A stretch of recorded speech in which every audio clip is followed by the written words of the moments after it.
skills coming to you from Evolution Trainers in Mountain View, California, where you can find your expert. I'm here again with Seth Levinsky today. He is our ski and snowboard conditioning expert, and today Seth is going to be talking to us about 2 of the 7 key elements for a snowboard and ski conditioning program. I'm excited to hear about this, Seth.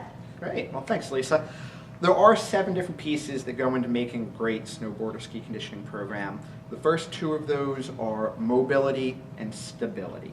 And when I talk about mobility and stability, what I mean is mobility is exactly how it sounds to people, the ability to move. If you're a skier or a snowboarder, we're looking at things like how you move through your hips. Can you flex forward? Can you lean back?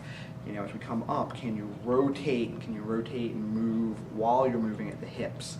Do you have enough motion at your ankles, at your knees? If you're lacking in one of those motions, you're setting yourself up for an injury.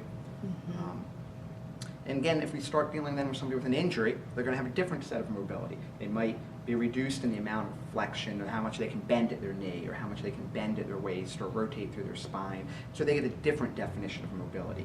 So for mobility, what would be maybe one key thing that people could be doing to improve their mobility?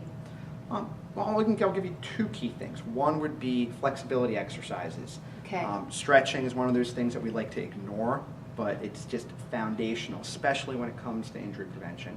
And the second being working through full ranges of motion when you're doing exercises. Often people will like to shorten their movements. They'll do a squat, but they won't go as deep as they're going to actually go when they're moving on a set of skis. So we want to make sure that they have these complete ranges of motion and flexibility work incorporated in the program.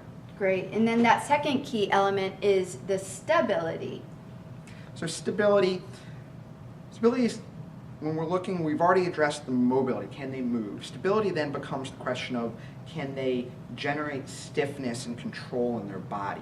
It's one thing to be, you're on a set of skis, you're on a snowboard, you're moving downhill, gravity's pulling you that way. You don't want to be flopping around like a rag doll. Do you have the strength and the control to stiffen your body, know how to move it, not just standing still, but as you're going through movement and going through different motions, can you stiffen and control, and do you know when to relax that stiffness and allow your body to move and be a little bit more fluid? And then what would be a key element or key exercise that people could do right off for stability? The first thing we think about when we think about stability is the core. And one of the classic exercises that is the foundation for any good core program would be front planks.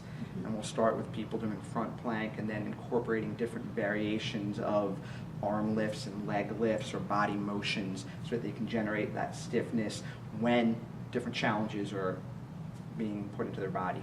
Awesome. Well, that's great information, and we're going to have you back to share with us the rest of those key elements for a strength conditioning program for ski and snowboarding. Thank you so much, Seth, for joining us today, and thank you for joining us here at Evolution Trainers, where you can find your expert.